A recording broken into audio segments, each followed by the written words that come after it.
What if I told you there's a place on Earth where you can be arrested just for getting too close and killed if you actually land? No fences, no warning signs, just a tiny island in the Indian Ocean that the modern world has agreed to leave alone. This is North Sentinel Island, and no one is allowed to visit. North Sentinel Island lies in India's Andaman and Nicobar Islands, in the Bay of Bengal. It's home to the Sentinelese, one of the last uncontacted tribes on Earth. Anthropologists believe they have lived there for at least 50,000 to 60,000 years, descending from some of the earliest humans to migrate out of Africa. And here's the shocking part. They have consistently rejected all outside contact. Over the past century, several attempts were made to approach them. In the late 1800s, British colonial officers tried to study the tribe. The encounter ended in illness and tragedy. In the 1970s and 80s, Indian officials attempted friendly contact missions, leaving coconuts and gifts. Sometimes the Sentinelese accepted them. Sometimes they responded with arrows. By 1996, India officially stopped contact missions, recognizing that interaction posed a deadly risk, not to visitors, but to the tribe. Here's the uncomfortable truth. The greatest threat to the Sentinelese isn't their hostility. It's us.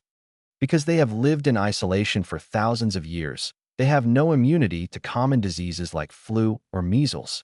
A single virus could wipe out the entire population, estimated to be between 50 and 200 people. That's it. One small community standing between survival and extinction.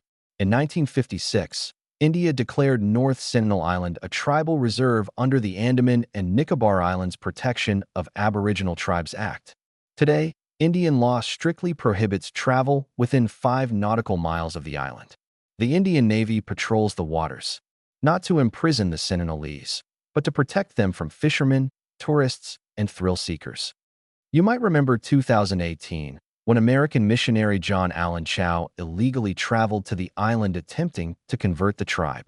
He was killed shortly after landing. Controversial? Absolutely. But it reinforced a global consensus. Isolation, in this case, is protection. And here's the twist most people don't expect.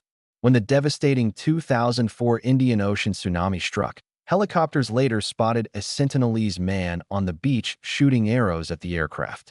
While much of the region was destroyed, the tribe had survived, apparently able to read natural warning signs from the sea, knowledge passed down for generations.